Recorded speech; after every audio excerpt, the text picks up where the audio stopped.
So good afternoon, everybody. My name is Joe Murray, and I'm a psychiatrist at Weill Cornell Medical College in Manhattan, New York City.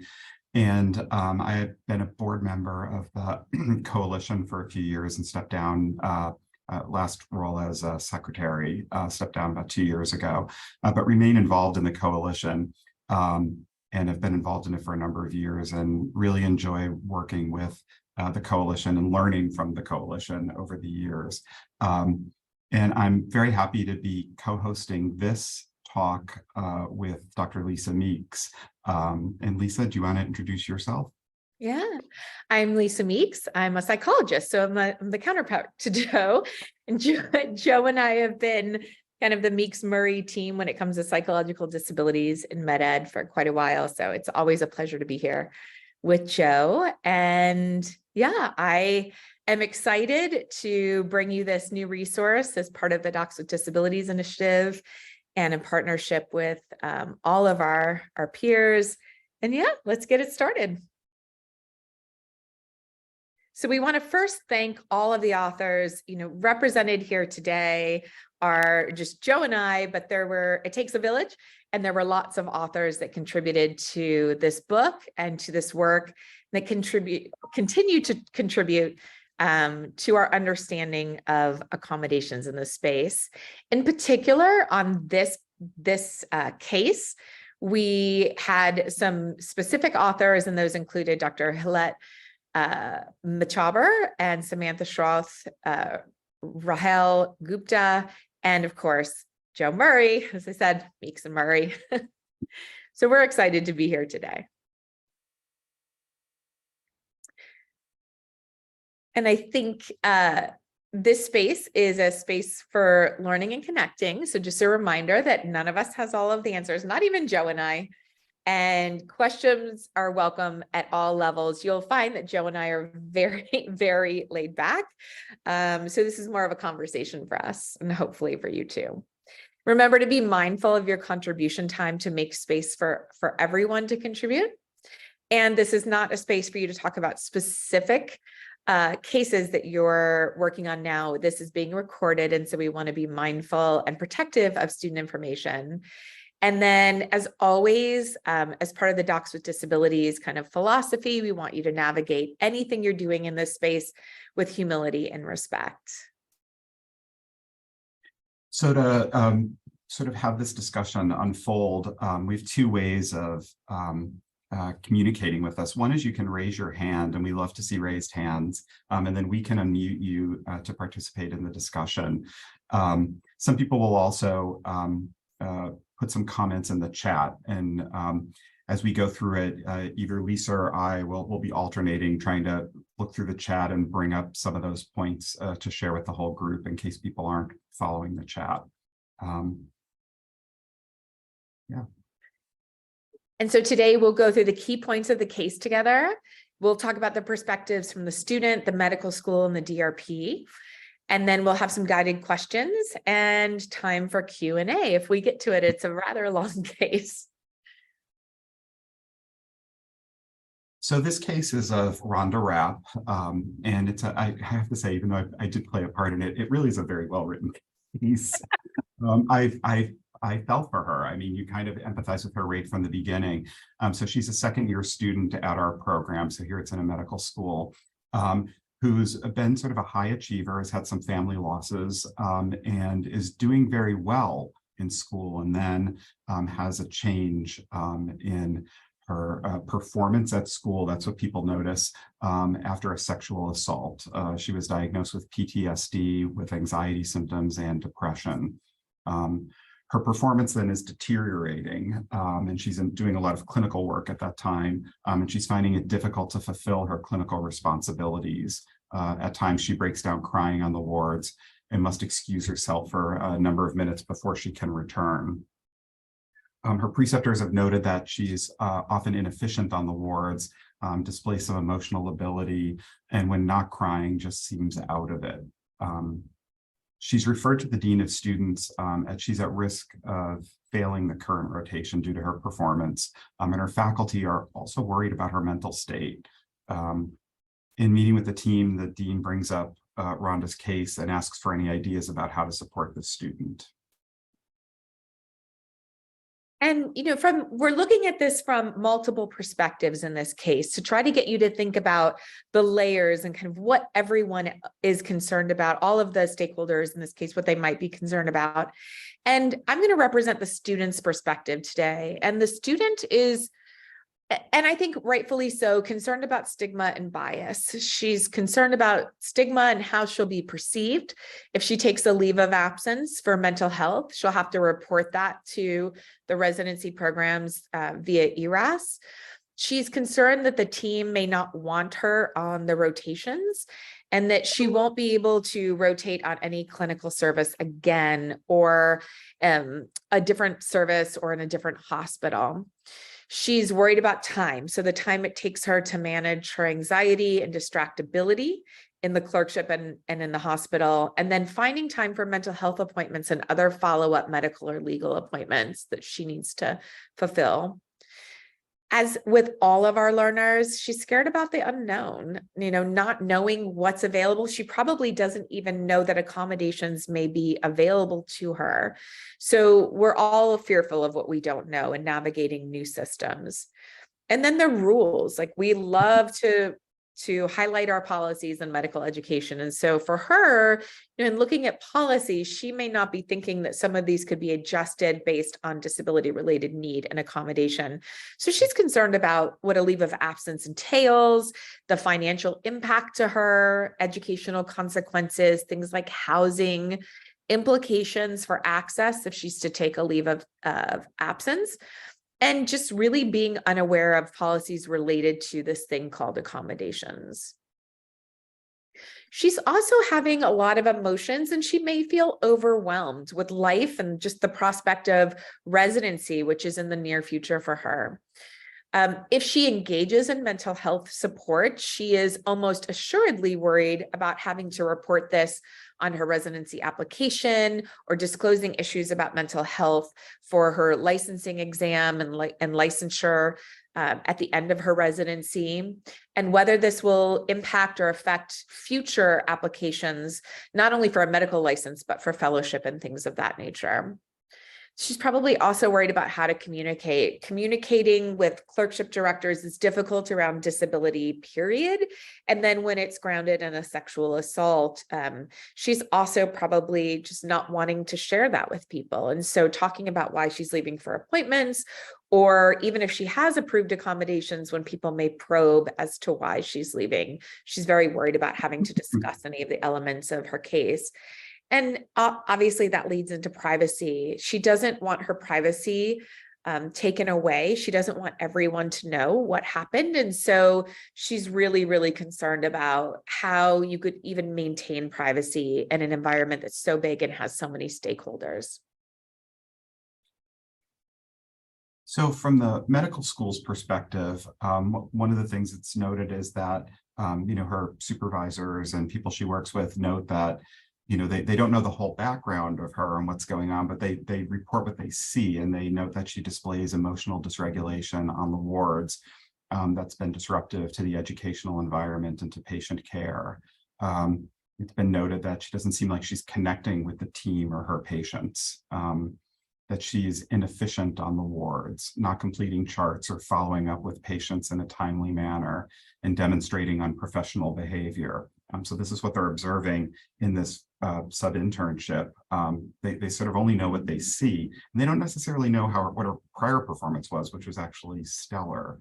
That the student reports difficulty concentrating, and her clinical knowledge is not at the level of an intern or is not being displayed. And people who are working with her think she needs to take a leave of absence in order to seek help, focus on herself, kind of get herself situated in a way before returning. And from from the disability resource professional, some things that person may be thinking of is, does the student know about the disability office? Are they aware that, accommodations might be available? Is this something that they kind of readily think about? Does the disability professional receive referrals from other people, from like a wellness group or the dean's office? And is it known that, psychological disabilities are accommodatable? What, if any, policies or requirements might be needed to be amended in order to accommodate this student? And will the student ultimately, sort of thinking long game, will the student require accommodations in graduate medical education after she graduates from medical school? And how could we begin to identify that need early? So you see the perspectives from multiple different stakeholders. And as you start this process and you start to think about how you might proceed with this particular learner under these circumstances, you need to think, as you have in all of the cases, about what you know, what you need to know, and where or how you might find this information to be able to enhance access for the trainee. So as this first question, as we assess Rhonda's case, would disability and disability services come up as a potential resource for the student at your institution? So thinking about your own place, would disability or disability services come up as a resource? And if so, why? And if not, maybe why not? And you can feel free to raise your hand if you want to speak, and we can unmute you. Please do. Please do. We definitely want to know in your institutions whether something like this would ever even get to your office. We find that in so many, Joe and I have written several chapters and papers together. And one of the things that we're always talking about is that the psychological disabilities don't seem to get automatically connected to the disability office.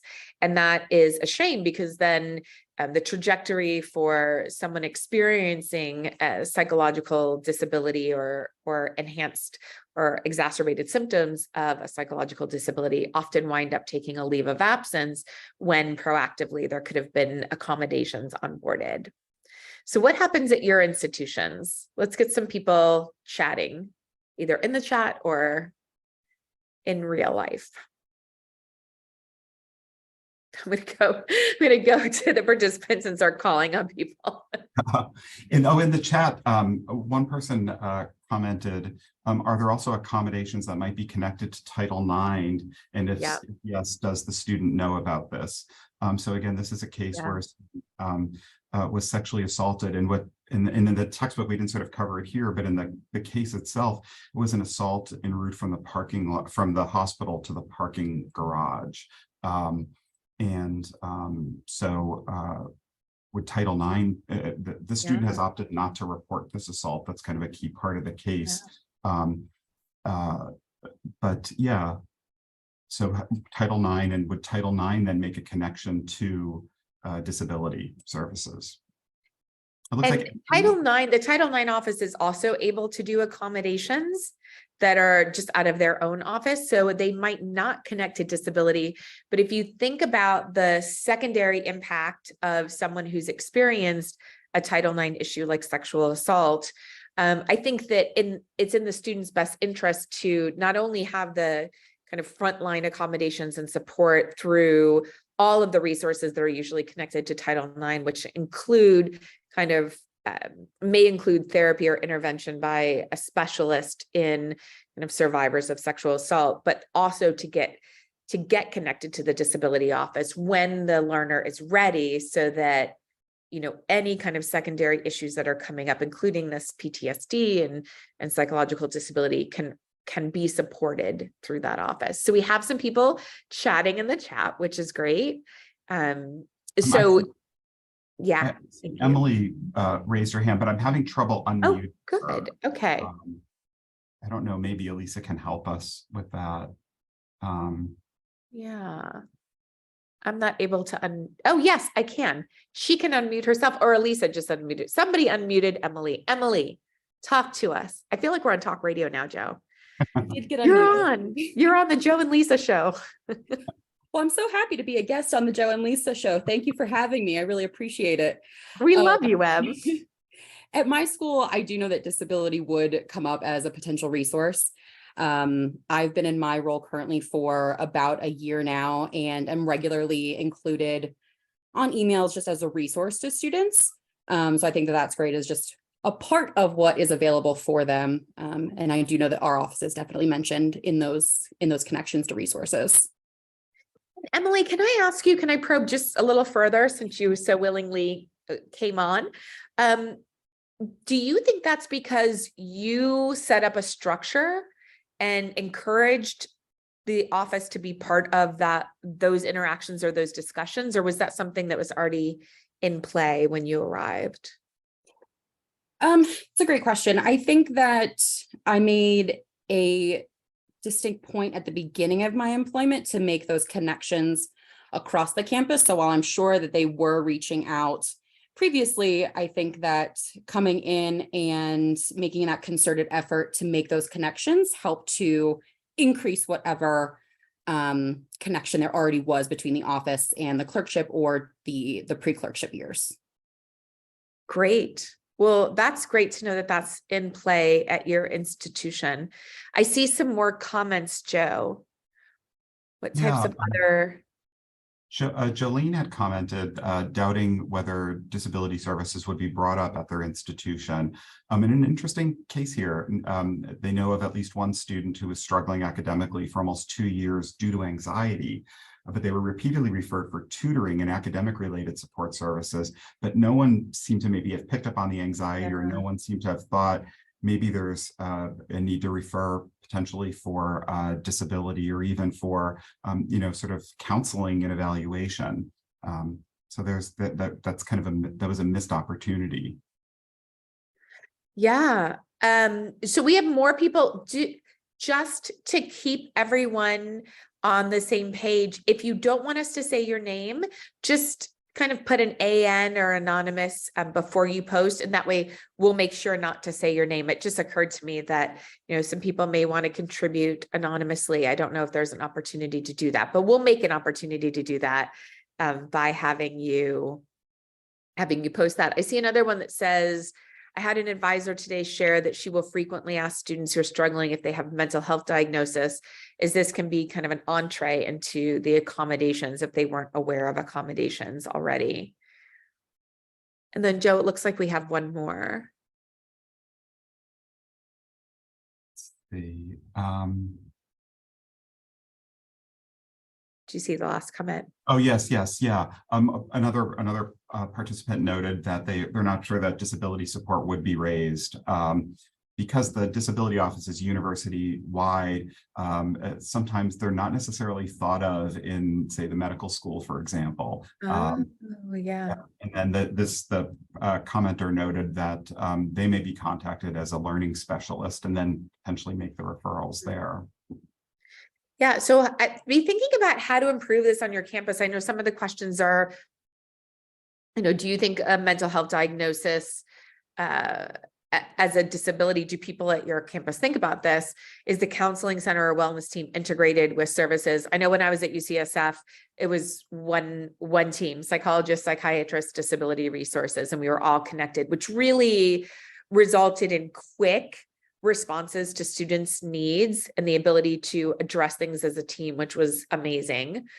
Are counseling and disability viewed as a team? So be thinking about that. And is there cross-reference to each other's offices on your respective websites? So on the mental health website, do they talk about disability and vice versa? And then the key administrators that would be involved in something like this, something like Joe, you were the dean of students, you would have known about something like this as the dean of students. You also happen to do disability, so you were able to talk to yourself about the different supports. I know, but making sure that your dean of students knows that this could be something that would be connected. I am curious about the concept of, and I think that the group here is savvy, so probably would be thinking about this, but the idea of mental health diagnoses as a disability, because in my work with students, many of them just never thought never thought of that concept, that if you're, a lot of mental illness can be chronic, but a lot of mental illness can be episodic with periods, and that there are periods of time where someone is not able to work or function well and may need a heightened level of accommodations. I think people for disability often think about physical and not necessarily think about mental health. What other people's perspectives on that?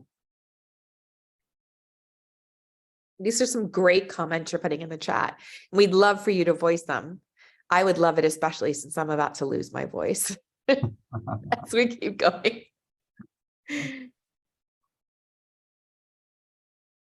All right, let's go on to the next question. What is your school's or institution's process for a leave of absence and for reentry when a student needs to take some time away to address a mental health concern? So everybody should know this because there may be some barriers in this process. Let's get some people talking in that chat or raising their hands. I'm going to look for hands. Joe, you look for chat. I'll look in the chat. Okay.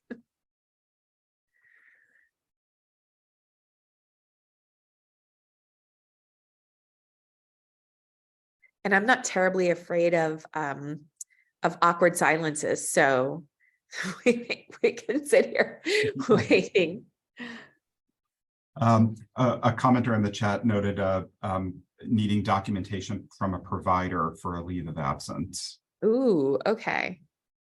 So anybody want to comment on that and whether, to what, or to have the person who put that comment in there, to what end does the provider documentation need to go into detail? So I know at UCSF, we needed an attestation, which was just a signature from a physician that said that this was necessary, but it didn't ask for diagnosis or the reasons why or time or anything like that. Just, yes, this person needs a leave of absence. Do you have more specifics about what's needed? Or anyone else want to sound off on what their school policy is?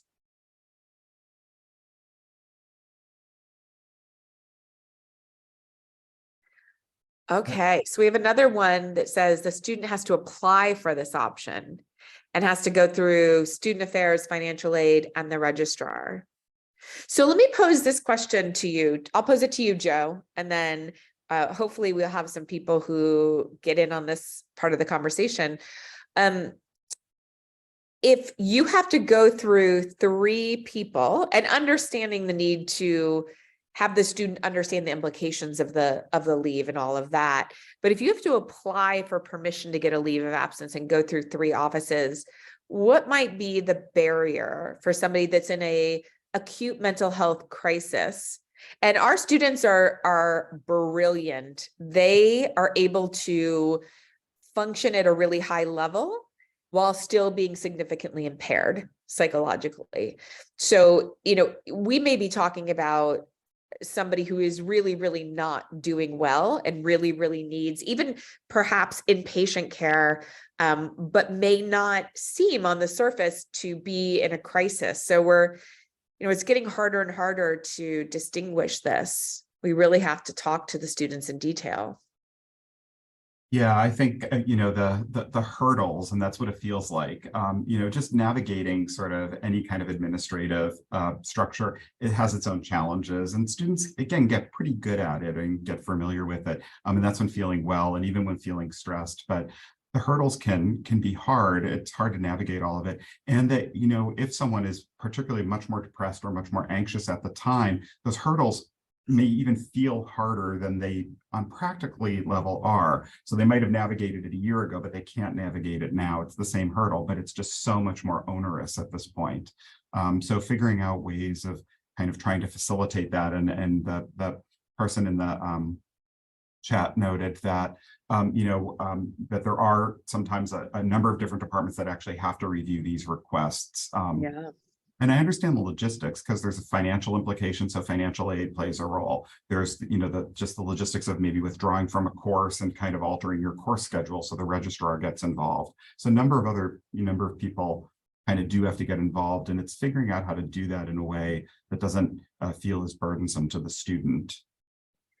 And I wonder if the kind of intersection of these 2 spaces where you have required documentation from a physician and say it asks about the diagnosis or the prognosis, and then you have a committee made up of individuals who are in leadership positions in the school, and how might that be an additional barrier? What are the concerns about that? And hopefully you all are starting to recognize that, wow, for some of our learners, this may actually keep people from taking a leave. And then you wind up with people who are really unwell continuing in the program and possibly experiencing an exacerbation of symptoms. But how might those two things intersect to keep people from disclosing?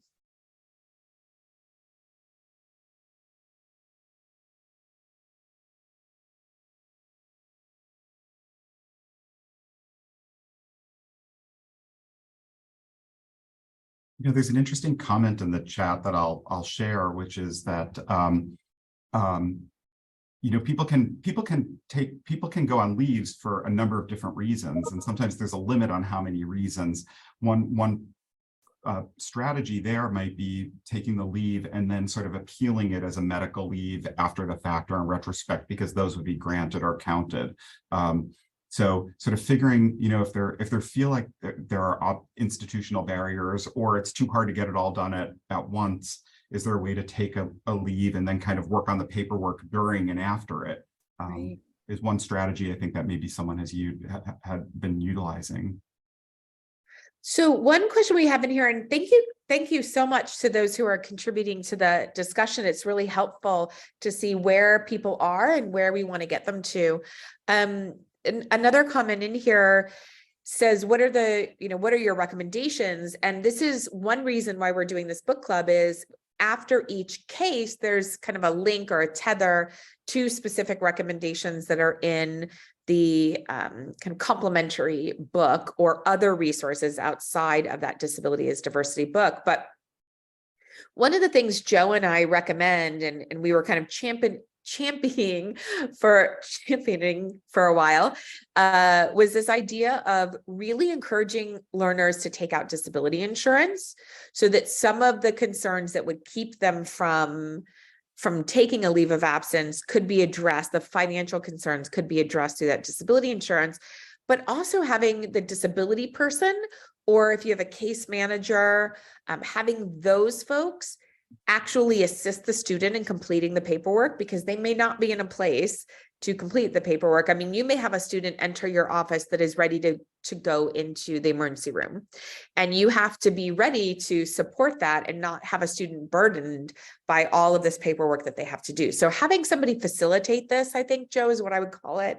Mm-hmm. That could be a case manager, that could be the DRP person, that could be a number of different people, but the idea is to take the burden off of the learner so that they can focus on their mental health needs, or at the very least not make it worse. And we certainly don't want to disincentivize them from taking a leave of absence if that's what they need to do. Yeah, I think, and in a way, COVID has changed a lot of this since the world has gone more virtual. So, I think of when I was a student affairs dean, it was that was until 2017. And so the pre-COVID era, we weren't doing much digital, and students did have to go from one building to the next and across the street and then up, and then needed to go and get some paperwork from someone else. And fortunately, we have a small campus, but it still could take a few hours over the course of a day when someone may be having just come into my office, unburdening themselves about something and really needs to sort of go on a break. I think one of the things to think about is that following up with what Lisa had said, the idea of maybe having someone who can help shepherd them through this, but you can potentially shepherd them through it also virtually. So, at a time they could be sitting there and meet with the registrar. The registrar has some things they have to talk about implication of how many course units or whatever, and some of those basic logistics. It's part of an informed consent process, right? So they do have to do that at some point. And same thing with the financial aid office and what implications there. Disability insurance, again, makes a lot of those things go smoother in all candor. But to try to consider doing it virtually if possible. And again, having someone shepherd the student through it, if possible, that would be great. And I really think, and what I think, Joe, and I hope you get from this interaction is that you reach out to your mental health folks and you have a meeting and you go through of what is the leave of absence policy and what is the process for taking a leave, and can we minimize burdens from that process to encourage students who need the help to take it, and how can we connect the offices better? So I would say those are two things to come out of the last two questions: is how can you work together more efficiently and effectively to support learners?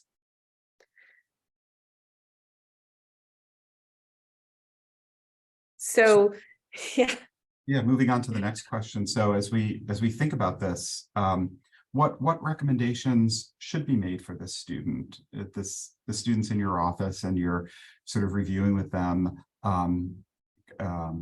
their current situation, and that could include things relating to accommodations.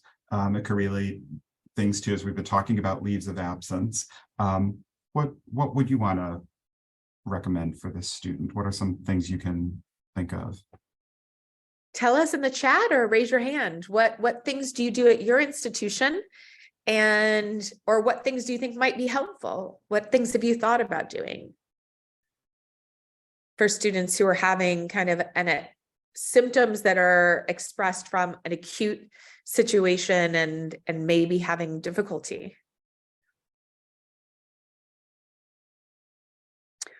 That's great. Emily, would you be open to, since your mic is already off, would you be open to talking about that?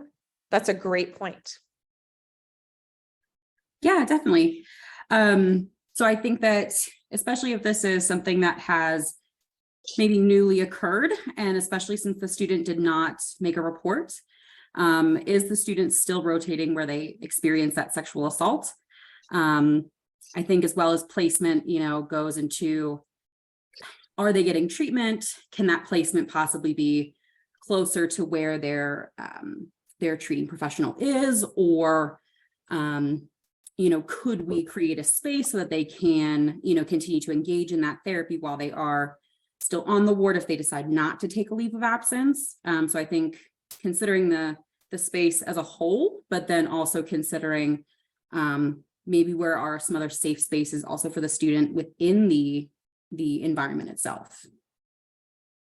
Absolutely. I love that, especially for those of you who had the opportunity to read the case. It makes I think it makes the interactions here more valuable. If you've read the entire case, you'll know that the student experienced the sexual assault at an actual site. So how might we move? Emily makes a great point. How might we move the remaining rotations in this fourth year to not have the student have to go through that and go to that site, which could be extraordinarily triggering.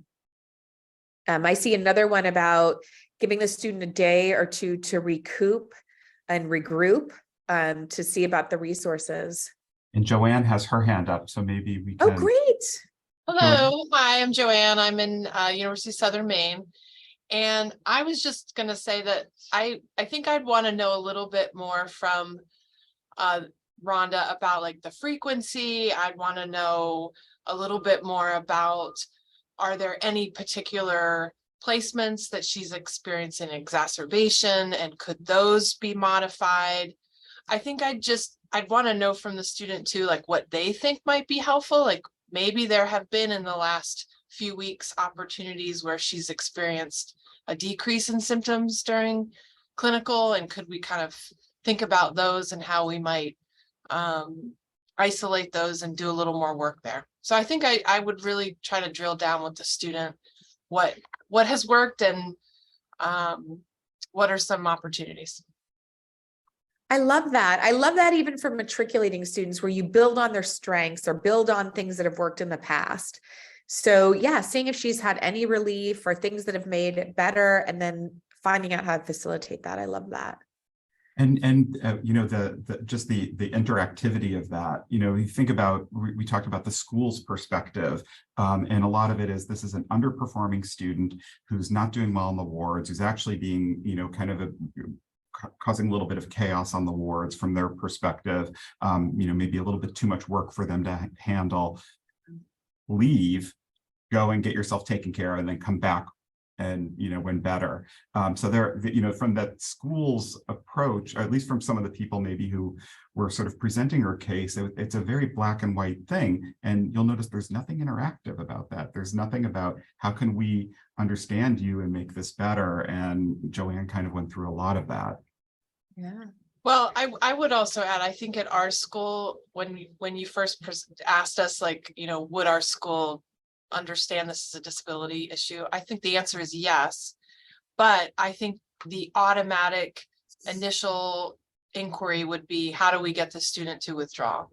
And so I think it would require someone, a third party, to kind of get in there and say, but have we thought about this? And let's have a conversation about what's possible and how can we work with this student to maybe keep them here, lighten their load, or, this is a stellar student, all of these things to kind of bring it to the table. But I do think the initial kind of wondering from our medical piece would be, this student should withdraw, and maybe she should. I don't know if this was a true story and like whether or not what actually happened, but I think to start from that place only is misguided, and we should look at other options. I love that. I think, all of the cases are based on real cases or combinations of real cases. So just to know that this has actually happened at least 3 schools that I know of. This kind of almost exactly what's happened here. So, I think one of the things that is so important is also thinking about where she is in her program. She's gone through every clerkship and done really well. This is a sub-I.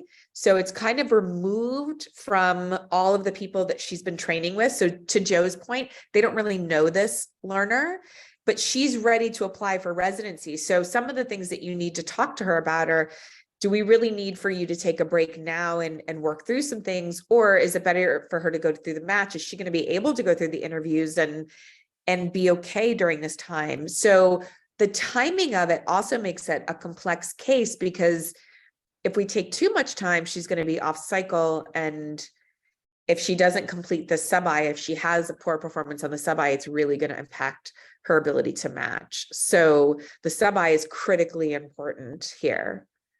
And building upon that, Lisa, the commenter before had mentioned, taking a day or two time off to just regroup and to figure out, to strategize, to take a time out. And that's something that, if she's with the Dean of Students, they could facilitate. If they're at the Disability Resource Professionals Office, they might be able to try to facilitate that with whatever administrative people need to do. But just an excused break, not necessarily withdrawing, nothing. It's no big decision. It's just 2 days. Let's sort of see use this time to sort of strategize, to get the perspective of the disability resource professional about her history, accommodations, to understand a little bit more where she is in the clerkship or in the sub-I, how much more she has to do, thinking about even some of the logistics of what would a month off be. Could she do a month off and still graduate? But if it had to be 3 months, she wouldn't be able to graduate. All of that stuff, it's hard to do on the fly. It's easier to do in a designated time. Let's just take a break and try to work through this. Yeah. Yeah. And, the older I get, Joe, I don't know about you, but I feel like the more I am kind of leaning towards the sleep on it and see how you feel about it. And, not just 2 minutes, but 2 hours, 2 days, which can change perspective, especially when something is acutely coming up, right, for you in the mental health space. Mm-hmm. And we have a couple other great comments. Joe, do you want to help save my throat and read them? Yeah, sure. So one person noted about going back more sort of the Title IX stuff and resources that are available around there. Violence Prevention and Victim Associate Office, that Office of Disability Services works closely with, and someone could refer them to that office. And again, those offices often tend to have a lot of resources or a quick entree to other resources. And then also noted that the student doesn't necessarily need to report the assault to receive those services. Yeah. And then another commenter noted, again, about talking through possible accommodations. So to sort of go through and see, a change of placement, as had been mentioned before, things about overnight shifts, as we sort of understand her history, is that something that might be of benefit to her. Schedule time for regular therapy appointments, and then listen to the student as they process these possibilities. Again, this interactive, the disability resource professional brings their expertise to sort of float some ideas. learn what the experience was, and then kind of back and forth with the student and see what their take on it is. And really, this person has just experienced a pretty traumatic event, one of the most traumatic events that they can probably go through, and it's tethered to their future, profession. So it happened at the place that's kind of their place where they're living. I mean, almost living as a trainee and working. So what are the future consequences of this? And they may not know, or they may not be in a space to know what they need. So that interactive part, yes, listen to them if they know what they need. Also be there and be ready to offer advice or suggestions or opportunities, potentials, because I think that's so important, especially when someone is if they're in a state of crisis. It's helpful, and I think it's reassuring to have options laid out for them as well. And then another comment was of just asking the provider, is there an option for a short-term inpatient treatment? So as you think about treatment options or ways to sort of help her get better, would that be something? I think, someone had mentioned before about just, thinking about like prognosis or how long this is going to be. And you often don't know that at the beginning, but you can speculate with the student some of those options and what might be a potential time. And that is important as they think about how this fits in to their career. Again, are they going to graduate this year? Are they going to graduate next year, kind of thing? Yeah. Yeah. And what are all of the consequences, and mapping that out? I think earlier somebody talked about like looking at all of the different options and what the outcome would be. And I think that's super helpful. Well, Jill, let's go on to 4.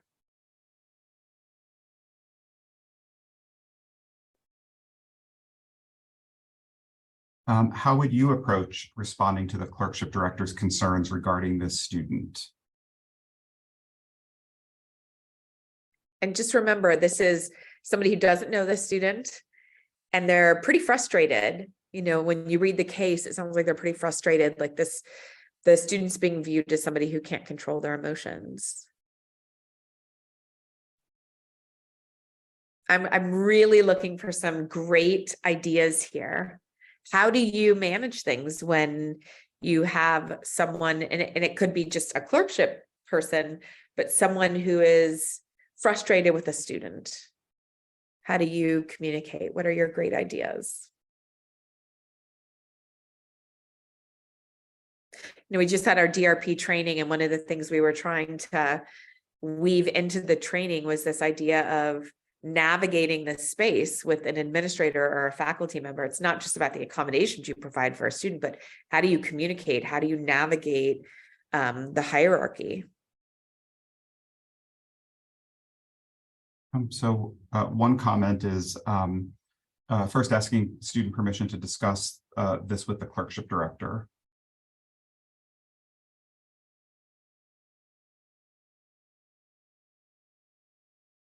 Another person noted wanting to validate their experience.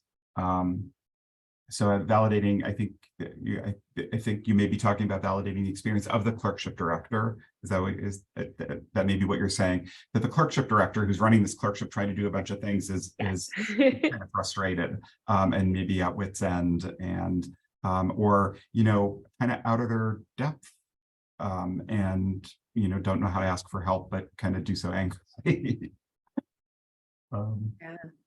Yeah. So a few other comments. Attempt to bring people together to talk about what's possible, having a heart-to-heart with the clerkship director regarding the seriousness of this experience for the student. Yeah, I love that there was a focus on obviously keeping the confidence of the student, but validating the faculty member's concern. I think we would all be well served to, when appropriate, to validate the concerns. We're so quick to justify and defend that we don't think about this is actually a valid concern, right? You have to meet people where they're at. And given all of the limited information that this preceptor has, they have every right to be concerned. And I think they are concerned, they're frustrated, but they're also very concerned about the learner. And so even being able to share limited information, of course, but also it may be that the student, it allows you to share a little bit more information as well, which I think would result in just an understanding of the totality of what had occurred. But definitely validating them, and talking about, going back to what somebody else said about options, coming to it from a space of what are the options. A sub-I, for those of you who don't know, who aren't as integrated into the curriculum, a sub-I is never this 8-week long experience. It's usually something like 4 weeks. And during fourth year, medical students have a little bit of flexibility. So it could even be something where, the student pulls out to go into intense therapy for a few weeks and then comes back in with a fresh team. So a team that has no idea what had happened before. Maybe they rotate somewhere else. And they have, we just kind of take any assessment to date and we say, we're just not going to count this, right? We're going to have counted this as vacation time or something like that, and move the student to a new location, giving them a fresh start.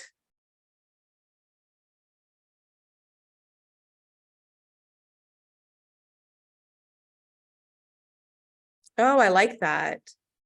So thank you, Terry. Love kind of putting it into different contexts so that we don't open the door for potential bias about psychological disability, that we instead couch it as a physical disability or something of that nature. We'll often do that. I saw Emily do this during DRP, what if it was this, or what if it was that, versus a student experiencing a psychological disability. What if they were going to seek treatment for cancer? And what is the kind of response that we give in medicine? And unfortunately, I'll go ahead and say this, Joe, so that I don't put you on the spot, but unfortunately, I think in medicine, we, the medical educators, often view something that is very concrete and has, we can visualize it, we can see test results. We view those items as health concerns, and we have a lot of empathy for health concerns like something like cancer and chemo. And then psychological based items we see as weaknesses versus a valid health concern. And so I don't want to say that's everyone. Obviously, Joe and I don't feel that way, but there are a lot of people who value these two experiences very differently and validate these experiences very differently, right? So I think that's smart to try and situate it as a health concern first, and then, see where the discussion goes. Something that no one's brought up, I wonder how many of you might use this. If it were me, and I'll tell you that this actually occurred at one of my institutions, and I've worked at 3 medical schools, so I think that's enough of a de-identifier.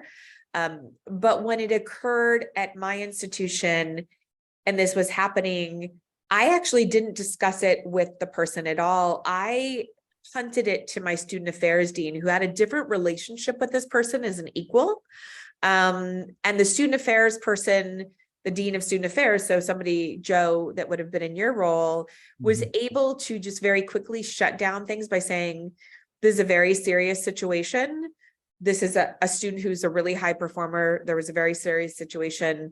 We are going to work through how to get and I believe at the end of the day, what we did was we did do that, kind of pull out some intervention and then go back in, and we were able to get rid of kind of any that the student had even been there. It was kind of 2 weeks into a 4-week sub-I, but I let somebody else handle it. And I wonder if any of you thought about, use your team. Your team is not just you. It could be, and oftentimes I would allow someone that was higher up than me, that had a different relationship, a different level of political acumen, a different level of authority. I would let them manage something that would be quicker and more efficient than me trying to establish a relationship. If it's a sub-I director, it's probably somebody I don't know, do not have a working relationship with. They don't know who I am. So there's there's a lot of red tape to get through in establishing yourself as some sort of authority, right? To have a conversation with that person in the first place. And if somebody else who's already aware of the situation can do that, I think it's very, very helpful. Has anyone done that in the past or something similar? Joe, has that ever been something that's come up for you? Well, again, I was in that weird role where I was the disability resource professional and the student affairs team. Yeah. We had a different student affairs structure where I was not involved in anything relating to their academic performance, their MSPE, their dean's letter, none of that. It was sort of all separated, and that was an academic affairs dean. So, but I do think it made it easier because I did know a lot of people, and I would be the one sort of doing the paperwork about what the accommodations were, and so I think the conversation with a clerkship director about what's doable and what's not doable, I knew a lot of kind of the intricacies, and so it was easier, I think, in a way to have that conversation and to be able to brainstorm with them about actually this stuff is doable. Like there are ways around it, and we do it. So I was in that weird dual hat position.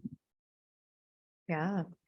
Emily made such a good point. The student first disclosed to the dean of students. So this actually makes sense. And it may be that because the disability person would be a completely new person to them, that they feel more of a relationship with the dean of students.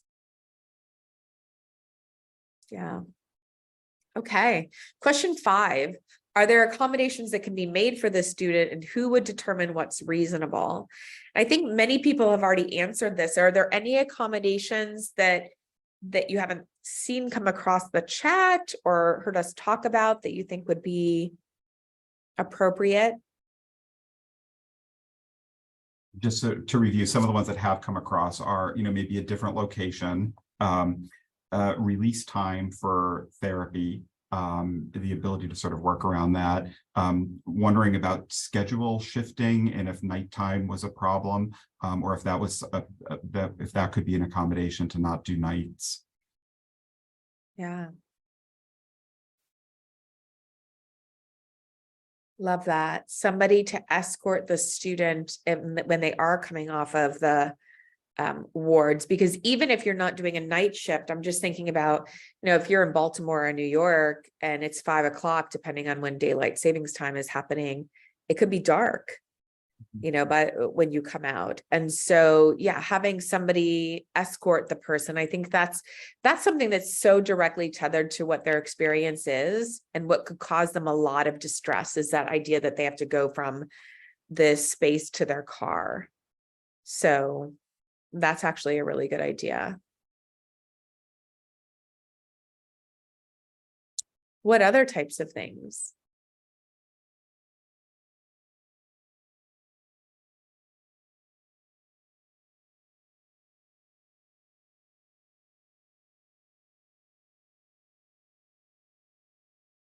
I think at the end of the day, Joe, we had pulled the student out, expunged like the fact that they had ever been in that sub-I, brought them back to a different sub-I at a different space, only days. We had a night requirement, an overnight requirement. We had them do it on the weekend. The student was receiving treatment, psychological treatment for sleep. And so it was really important. They were having difficulty sleeping, which makes a lot of sense. And so they were taking medication at night, which caused them to be really, really drowsy.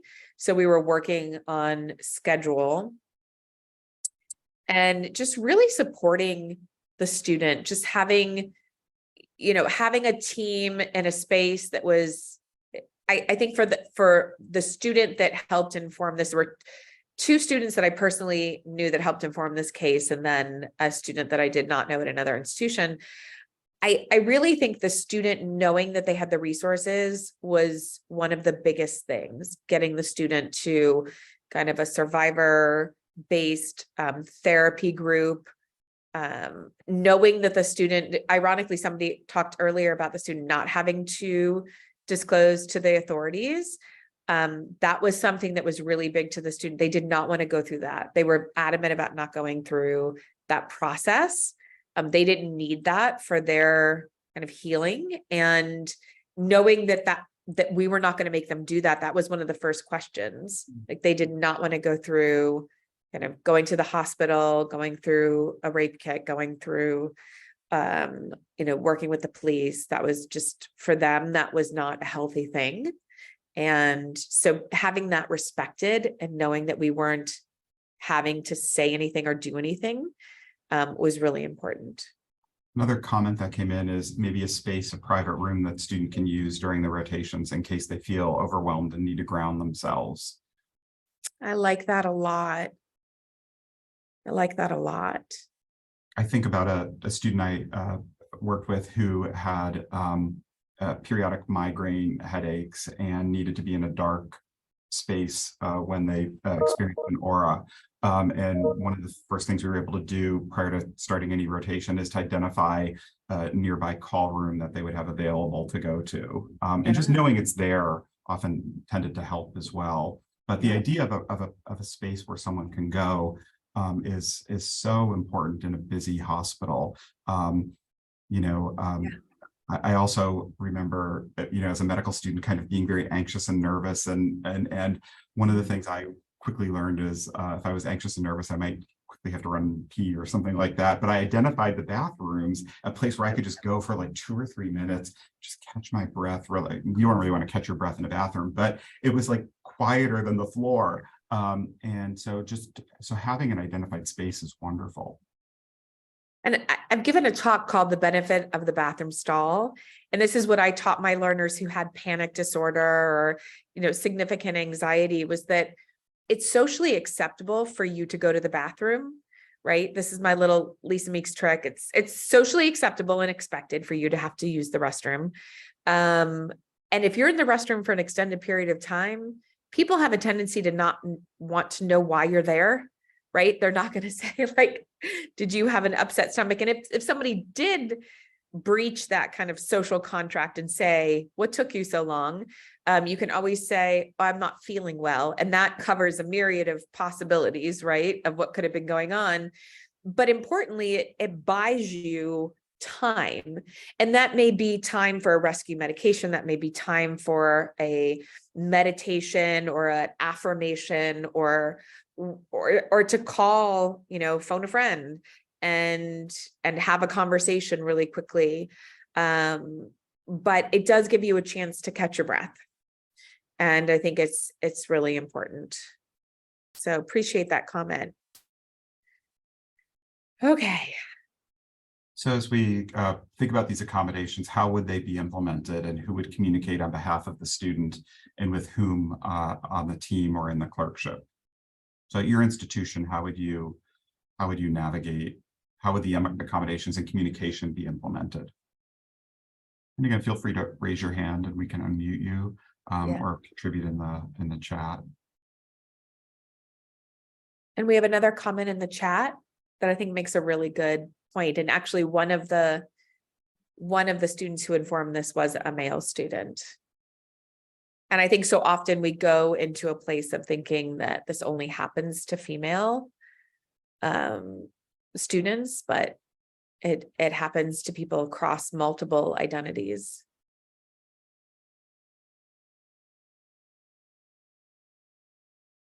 So at your institution, how has the communication occurred when a clinical accommodation is going to be implemented?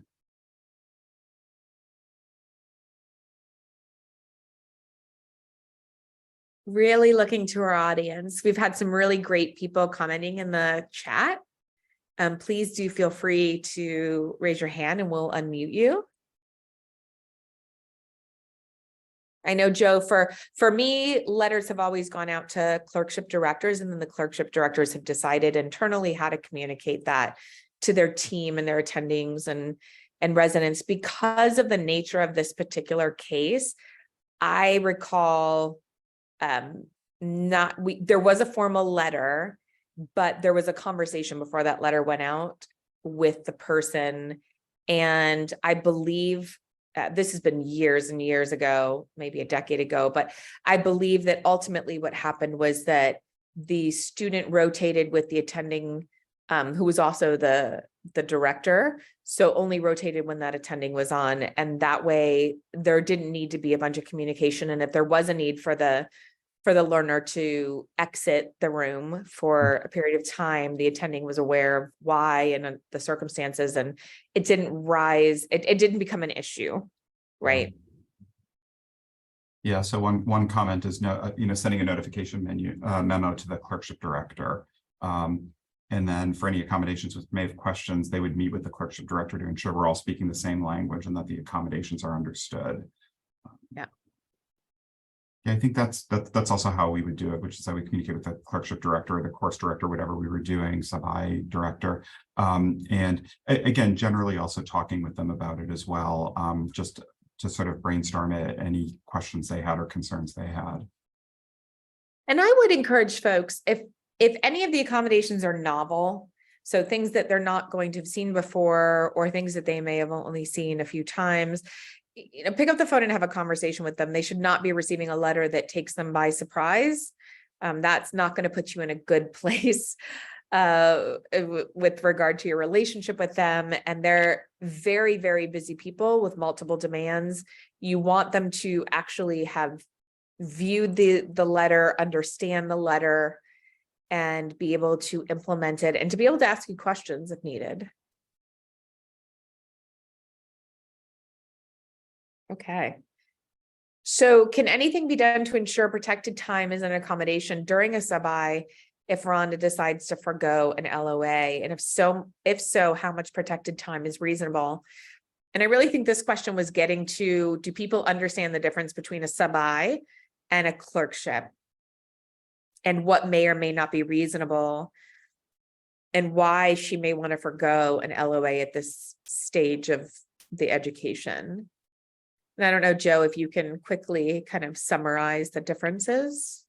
Yeah, I mean, I think when we think about clerkships, it's kind of like the menu. So, you do a certain number of weeks in psychiatry, a certain number of weeks in OBGYN, you kind of tick all the boxes.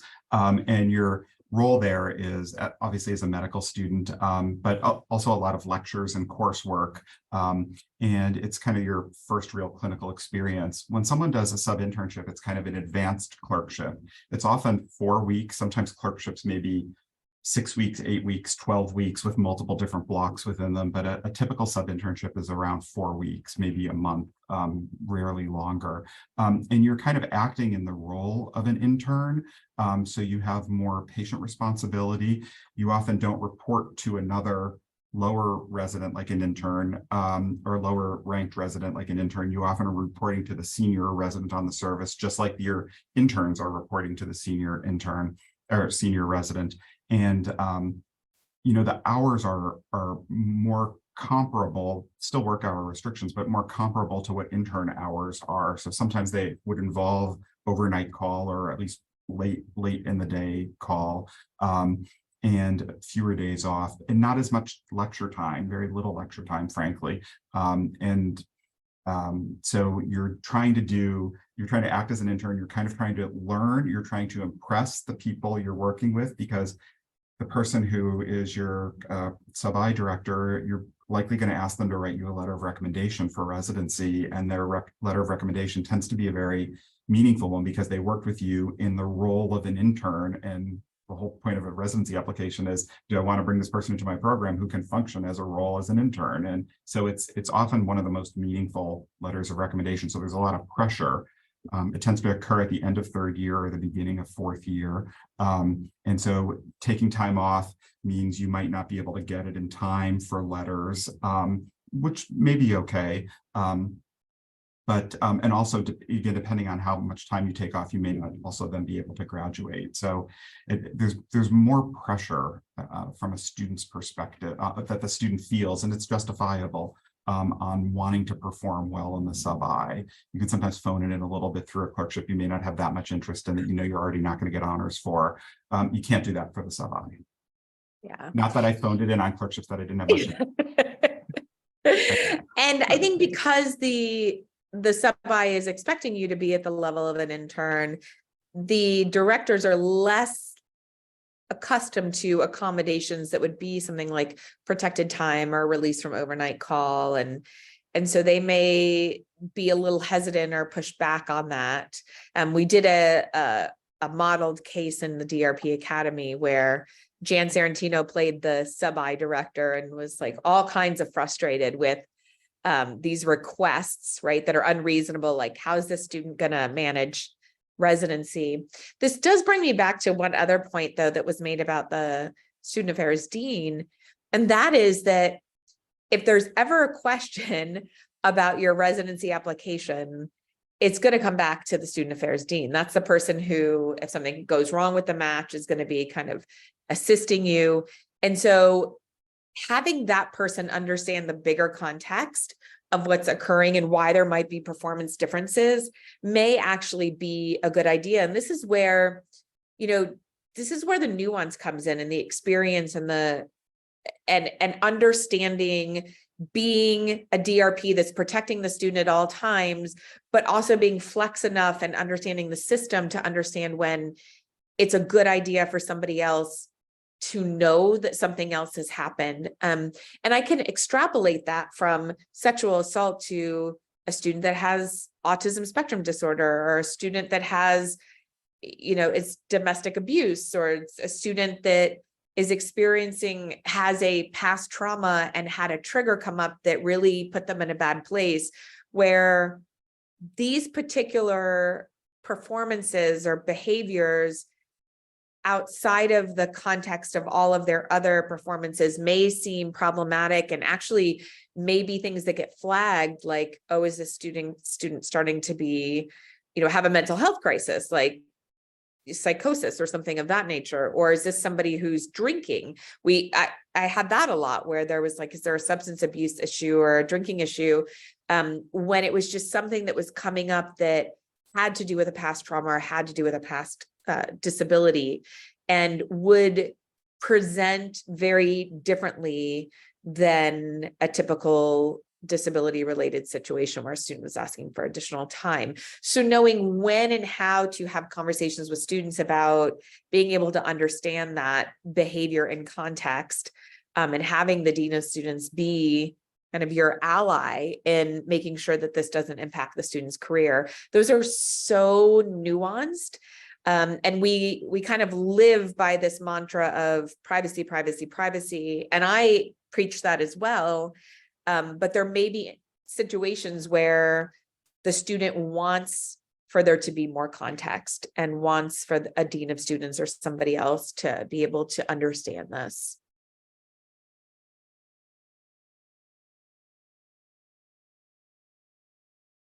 Okay, so we have answers specifically about how much protected time might be reasonable under a sub-I situation.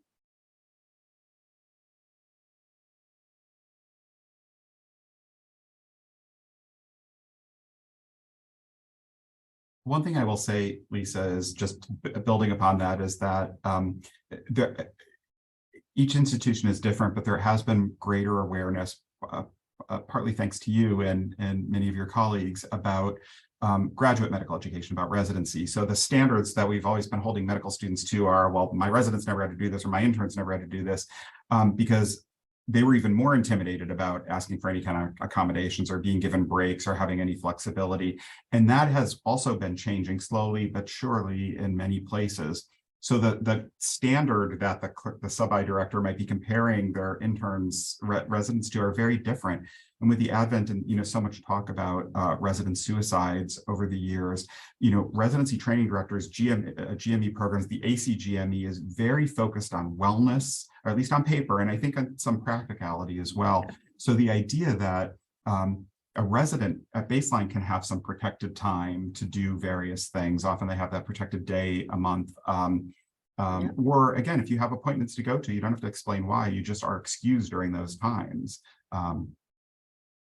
That's such a good point, Joe. And absolutely, the ACGME is the first accrediting body to mandate protections for learners with disabilities. But also, I think, yes, it's a sub-I with different expectations, and people will argue that you can't have 2 hours a week because you're only in that sub-I for 4 weeks, and that's 8 hours when you're supposed to be doing, X, Y, and Z, and they're not going to let this happen in residency. But the reality of the situation is that you're still under that education law. You're not in that employment space yet. And so at the end of the day, if all else fails, right, like what you will be held accountable to is kind of evaluating the situation under the ADA as you would for any other clerkship. And so just thinking about it that way, one of the ways that we've been able to reduce the amount of protected time, but still have access to services is to have learners do the appointment in the hospital. So you go from 2 hours to 1 hour, or, the least busiest time in the hospital for inpatient, you're usually doing internal medicine. I think that's the other thing. You do a sub-I in internal medicine, and then you do a sub-I in kind of an elective, the area that you want to go into. And so in a hospital system, the best time to do this may be something like, 5 or 6 o'clock at night. So you may have to stay till 8 or 9, but you might be able to get some time in an office to be able to make that appointment or meet with that provider later in the day. The things that would be the most disruptive would be, while they're rounding, so maybe 9 or 10 o'clock in the morning. And then, 2 to 3 is when a lot of people get admitted. They've come in through the ED, they're worked up, and it's decided that they're being admitted to service. And that's, occurring like from 2 to 5 in the afternoon, something like that. Is that pretty standard, Joe, you think? That's pretty standard. And the thing I'll also add is, again, COVID changed everything. So many therapists who wanted, felt that you needed to be sitting across from someone, usually around 6 feet away, weirdly enough, but had to be in the same room, in that sacred space where the therapy occurred. There's a truth to all of that. It is wonderful, and it is kind of a foundation of a lot of therapy. But when therapists in March of 2020 were no longer able to actually see anybody in person, suddenly everybody thought, oh my God, virtual therapy is great. And there's a lot to be said for it. There's a lot of negatives, but medical students love the ability to see their therapist virtually. It eliminates the commute. The challenge is similar to that migraine one, or the quiet room for Rhonda Rapp, is finding a spot where you can be somewhere where you can shut the door and no one can hear you during your session. But virtual has really changed a lot.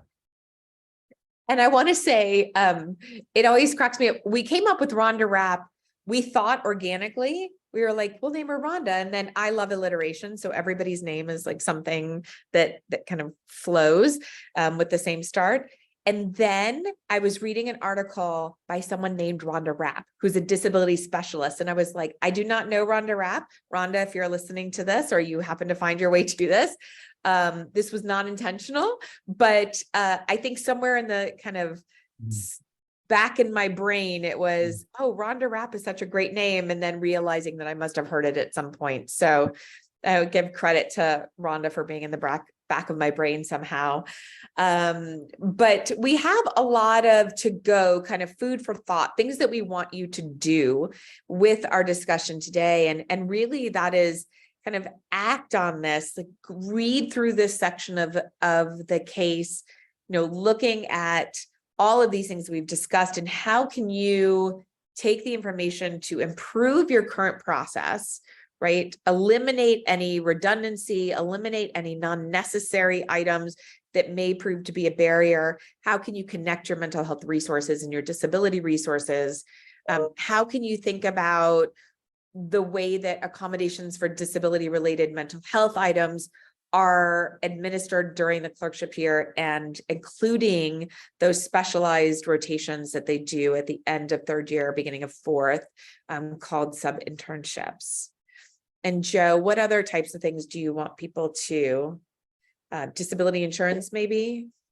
Yeah, I still think disability insurance just is it is such a wonderful safety net, and Lisa and I have also argued that it's not that expensive. Schools really should just be paying for disability insurance for their students. That doesn't seem to have flown, but I think it's an investment well worth doing.